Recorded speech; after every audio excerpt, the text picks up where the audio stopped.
நேரம் நெருங்கிவிட்டது என்பதை புரிந்து கொள்கிறார்.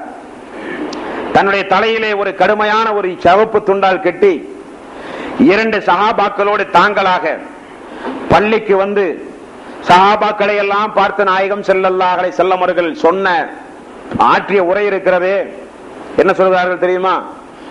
மக்களே, நான் மனிதன், நான் சாதாரண மனிதன். நான் இந்த உலகத்திலே உங்களோடு வாழ்கிற பொழுது உங்களுடைய உடைமைக்கோ, உங்களுடைய உடலுக்கோ, உங்களுடைய உடலிலே இருக்கிற ரோமத்திற்கோ, உங்களுடைய மானத்திற்கோ, தன்மானத்திற்கோ, உங்களுடைய செல்வத்திற்கோ ஏதாவது நான் இடையூறுகள் விடுத்திருந்தால், செய்திருந்தால், இதோ என்னை நான் உங்களிடத்திலே அர்ப்பணம் செய்து கொள்கிறேன். அதற்கு நீங்கள் பழி தீர்த்துக் கொள்ளுங்கள். உலகத்திலே நீங்கள் பழி தீர்த்துக் கொள்ளுங்கள். உங்களுடைய மனது நோகுமாறு நடந்திருந்தால் அதற்கு பிராயச்சித்தமாக என்னை இப்பொழுது நீங்கள் பழி தீர்த்துக் கொள்ளுங்கள். உங்களை நான் அடித்திருந்தால் திரும்ப என்னை அடித்து நீங்கள் என்னை பழி தீர்த்துக் கொள்ளுங்கள்.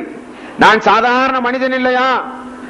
யாருடைய மனது நோகுமாறு நான் பேசியிருந்தால் என்னையும் அதே மாதிரி பதிலுக்கு வேண்டுமானால் பேசுங்கள். முகமதாகிய நான் சங்கடப்படுவேனே என்று பார்க்காதீர்கள். முகமதுடைய பகைமைக்கும் வெறுப்புக்கும் நாம் ஆளாகி விடுவோமே என்று பார்க்காதீர்கள். என்னுடைய பண்பு உங்களுக்கு தெரியாதா? என்னுடைய பழக்கம் உங்களுக்கு தெரியாதா?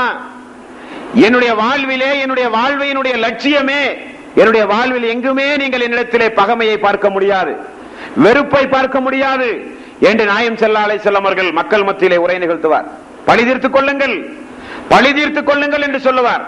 ஒரு நாள் உரையாற்றுகிறார், 2வது நாள் அதே போன்று வருகிறார். மக்களே, பழி தீர்க்கவில்லையா? உலகத்திலே என்னை பழி தீர்த்துக் கொள்ளுங்கள். அல்லாஹ்வுடைய சன்னிதானத்தில் நிறுத்தி முந்த முகமது இப்படி சொன்னார் என்று என் மீது குற்றம் சாட்டி விடாதீர்கள். என்னை பழி தீர்த்துக் கொள்ளுங்கள், பழி தீர்த்துக் கொள்ளுங்கள் என்று பெருமானார் சொல்லி, யார் என்னை பழி தீர்த்துக் கொள்கிறாரோ அவரே எனக்கு விருப்பமானவர். அல்லாஹ்வுடைய தூதரை பார்த்தீர்களா?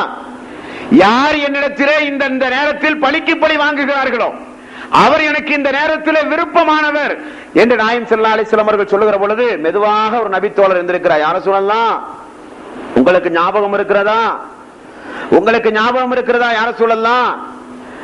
யாருக்கோ அந்த மனிதன் பாதிக்கப்பட்டான் என்பதற்காக வேண்டி உதவி செய்ய என்னிடத்தில் நீங்கள் ஒரே ஒரு திரகம் யார சொல்லலாம் நீங்கள் வாங்கி இருக்கிறீர்கள். நீங்கள் மறந்திருக்கலாம், நான் அதை பெரிதாக எடுத்திருக்கிறாமல் இருக்கலாம். யார சொல்லலாம் என்று சொன்ன உடனடியாக தன்னுடைய வீட்டிற்கு சென்று ஒரு திரகத்தை எடுத்து அந்த நபித்தோழருக்கு பெருமானார் ஸல்லல்லாஹு அலைஹி வஸல்லம் அவர்கள் கொடுத்தார்கள். இப்படி மஸ்ஜித் நபவியிலே வாழ்க்கை